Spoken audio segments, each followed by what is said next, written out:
The story of the female cat and the monk. Once upon a time, there was a beggar who traveled everywhere from spring to winter, sometimes picking medicinal herbs in the forest, sometimes praying at funerals, and sometimes checking the pulse and treating diseases. His was very successful.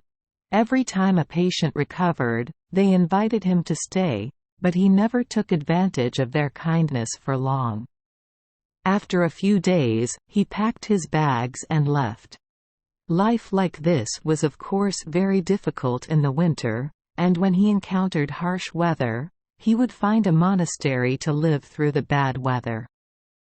By the time the sun had just warmed up a bit, the monk left again, wearing only a black robe, torn sandals and an old bag on his back. But because the monk never stayed in one place for long, people easily forgot him. No one really missed him. Until he was old, it was difficult for him to take care of his own needs. The sleeping area is worse than others. Eating is irregular, not at a certain time. However, that did not make him discouraged. He was happy to see high mountains, admire clear waterfalls, listen to birds sing, see animals running freely, abandoning all the ups and downs to watch the clouds flying in the sky. One day, when he arrived in the city of Fukushima, Fukujima, he was standing in the middle of the market, wondering if he could ask anyone to please let him stay overnight, when suddenly an old man said to him, "Maybe you are from far away, because I have never seen him. This is my first time coming to this city. I'm wondering where to spend the night. Can you please give me your opinion? Oh, in our city there is nothing for you to fear. But since this is your first time here, you probably don't know anything about what happened in the city. The judge is facing a very painful situation. His only daughter was seriously ill and no one could cure her. He invited many doctors, even those from the capital, but none of them gave her any relief. The judge also invited many famous monks to examine his son's illness, but there were still no results. The girl kept lying down, not saying a word, not eating or drinking, becoming weaker and weaker day by day. The judge asked the neighbors to invite to him all the strangers present in the city. He thought maybe among these strangers there would be someone who knew about medicine or could give good advice to the family. I see that you are a respectable person, you probably know all kinds of human diseases. So do you want to go there to see how your luck is? The monk listened to the conversation and promised to visit the judge's daughter, but he could not promise what the outcome would be. The monk then asked for the address of the judge's house. The man replied, "You just go straight. His house is located at the end on the right side of the main street of the city." The monk followed the directions to the main street of the city. When approaching the judge's house, suddenly a speckled feather came out from a hole in the fence. It blocked the monk's path and cried out, "Venerable monk, please wait a moment. I have something I need to tell you." The monk stopped and looked at the cat in surprise. "Mio, I think you are a good person, compassionate. I don't know how to solve the problem that has caused me so much pain, so I have to ask you for your help. If you promise to help, I will tell you important things. I have lived in this house for a long time, and I know why you came to the judge. Your healing of the girl depends entirely on me." The monk stroked the cat, promising to help it according to his ability. The female cat immediately continued, "The illness of the judge's daughter is not a common illness. It was I who caused her illness, to punish the crime this family committed against me. I have lived in this house for 12 years, and every year, the judge drowns my 2 children. And I really want to have many children and raise them properly. I was about to have another baby, so I decided to take revenge. If you make arrangements so that my children that are about to be born will survive, and if you can get me out of here, then the judge's daughter will be cured. Otherwise, she will die." The female cat's blue eyes stared at the monk. The monk seemed a bit surprised, but then he sympathized with her suffering and promised to help her. Approaching the judge's house, he called out, "Is there anyone in the house? I'm here to visit the patient." The servants rushed out. The whole family was sad, and the mother, pale with grief, also ran out. Immediately they led the monk into the room of the sick girl. The girl was lying on the bed. Her face was pale, making her black hair falling against the white sheets stand out even more. The girl lay motionless, sad, not wanting to look at the guests coming in anymore. Her parents begged the monk, "You have been sick for a long time. No doctor can diagnose your illness. Now please help me. Please save the life of our only child." The monk tilted his head, took out the rosary and chanted, "Bo Ron, Bo Ron, Mioko Teng Siki U Tai Sa Ho Xo Bai Nong So Te Kuzang." The monk's voice was gentle, his prayers echoed throughout the room. The father and mother looked attentively into their daughter's eyes. Suddenly, a shy smile appeared on his pale face. As the monk continued chanting, the patient began to move and then sat up, and in a weak but clear voice the girl said, "Oh, I'm hungry." Her parents' joy was boundless. They hugged and kissed their daughter, ordered family members to bring food and drinks.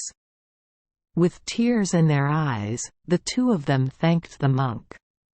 They invited him into the most beautiful room and invited him to eat the most delicious food. They were willing to pay the monk anything he asked for, because he saved the life of their only daughter, the source of happiness in their lives. After a while of listening to their pleading requests, the monk replied, "You too, please give me the spotted cat. I don't ask for anything else." The judge was very surprised to see the monk's request for such a modest amount of work, but the monk insisted on not asking for anything else, so he put extra rice and rice flour cakes in his bag for the monk. The monk took the female cat, put it in his bag, carried it on his shoulder, and was ready to leave. Before saying goodbye to the judge and his wife, the monk advised, "If you too want to avoid situations like this from happening in the future, then you should stop drowning your kittens." From that moment on, the female cat followed the monk everywhere. The monk and the female cat did not always have good days, but the monk shared what he had with the cat, and when the kittens were born, he found an old abandoned house near the house. Village. He went in there with the female cat and helped her raise the kittens. In this area there are many famous monasteries and many famous monks, but only monks who are poorer than ours come to visit him. As winter approaches, the monk rarely finds food for himself and his female cat. Besides, it's not just a matter of eating to satisfy hunger. There's also the matter of finding firewood for heating.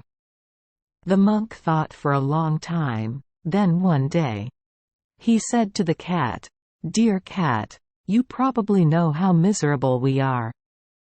Is coming, and winter is very harsh in this area. I have been thinking for a long time to find a way out of our situation, but still haven't found it. So you have to break up with me, because with me, you will only experience hunger and hardship. You should find a rich owner and take your children to live there. There are many rich temples around here, You will probably find a kind monk to take care of them. As for me, I'll probably find a way to stay in a rich temple." The female cat arched her back, purred softly, then looked at the kittens playing in the basket, looking happy and joyful. "Meow," the cat replied softly. "Don't worry about us, and don't worry about yourself either. You saved my child from drowning, and also satisfied my most fervent wish. He truly shared every single morsel of food with me, so he often had nothing in his stomach. I have long intended to find a way to repay you for your kindness, but I don't know how. Now, I have found a way. Please listen to me. On the day of the cat's ball, to which all the cats in the area were invited, I heard that in a few days, the grandmother of the pea sauce merchant, the richest person in the area, will die. This is a good opportunity for me to help you. The rich merchant will invite all the famous monks so that they can perform a solemn funeral for his grandmother. After the monks finished praying, they would lift the ark to carry it away. At that time, I would lift the ark high in the air and hold it still like that without letting anyone see me. There is no force in this world that can move the box, not pull it down, not push it forward, nor push it back. Monks, even famous monks, cannot do anything. This situation could only be resolved when he began to pray. But in your prayer, please mention something about cats. Consider that I have officially thanked you in front of the monks, and I will lower the box." Because the prayers were difficult to understand, no one understood what happened. If he were the only person who could lower the coffin to the pedestal, he would be famous throughout the country, and he would no longer need to beg for alms to make a living. You're not young anymore, and wandering here and there isn't good anymore.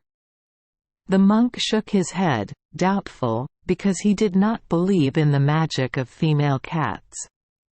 But he didn't want to destroy its hope. He didn't oppose the cat's opinion, and on the contrary, he even promised to follow it. Sure enough, 5 days later, the rich merchant's grandmother who sold bean sauce died. The burial ceremony will be held very solemnly, because he is a filial grandson of the emperor, and he is also the richest businessman in the region. It was impossible to count the number of church friends who came to attend the funeral. The carved coffins are very sophisticated and placed on pedestals. From evening until morning, people hear the constant chanting of prayers and the sound of rosary beads rattling in the altar. The funeral came to an end. The monks prepared to lift the coffin to carry it away, when suddenly the coffin rolled in the air and lay suspended in space, as if supported by an invisible force. The monks pulled the ark down, but the ark remained in the air, forcing people to conclude that witchcraft was involved. The merchant and his family were very scared. Has the family not invited worthy people to take care of your grandmother's funeral? Did they make some mistake? Only prayer can destroy magic like this. The family promised to repay the favor to the monk who lowered the coffin and ended the funeral as they had originally planned. The monks prayed again. The wooden beads of the rosary rattled together faster and faster to the point of sparking, but their prayers were probably not appropriate, because the coffin still lay in the air. The monks then took turns trying to pray secretly. Everyone thinks that their prayers are effective. Finally, the whole house was filled with the sound of constant arguing, and the monks came to the point of using their hands to dispute with each other. But this uproar of course cannot make the coffin return to its original place on the pedestal. The villagers gathered and mocked the monks. That's right. Surely this is not as easy as eating fragrant rice and secretly stuffing your stomach with fatty fish. You guys are so talented. Now let's show off our magic skills to make the ark lower." The crowd whispered to each other, "Look at those monks." They fought each other to see who had superior witchcraft, but no one was able to return the chest to its original place. However, the monks still try their best to show off their talents. It was clear that they did not want to admit that they had failed, but despite their best prayers, the coffin remained in the air. Finally, the merchant ran out of patience and said, "What a shame! The funeral of my beloved grandmother, of the richest businessman in this area, was ruined. Have you ever witnessed a scene like this?" He then sent his servants around to find good monks and promised to reward them with whatever they wanted, if only the coffin could be lowered to the old pedestal. All the monks from everywhere came to try their luck, one after another chanting prayers, but still without success. "Have you invited all the monks yet?" the rich merchant asked his servant. "Yes, sir, no one left," they replied. "Is it possible that no monk can help us?" The merchant muttered, feeling very disappointed. "Try to remember if there's anyone left uninvited?" Finally, a servant, after trying hard to remember, spoke up and replied, "Indeed, we have forgotten someone. There is a person not far from here. He lives in an old abandoned temple, half damaged, with a female cat and kittens. But he probably couldn't do anything, because even though he was old, he had no reputation at all, and lived a very miserable life. If the most famous monks have given up helping, then this monk probably won't be able to solve this problem either. Go and invite him here quickly. Don't miss anyone with potential." The merchant gave the order, and immediately the servants ran to the old temple to invite the old monk here. When the monk arrived, the merchant said, "You probably already know what happened in my house. Please forgive my servants for not thinking of you sooner, but you are not yet famous in this area. Now I earnestly ask you to lower the coffin so that we can finish the funeral properly as planned.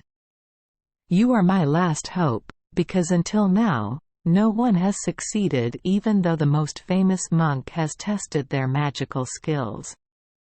If you make the ark lower to its original place, I will reward you very handsomely, and I will build you a new temple."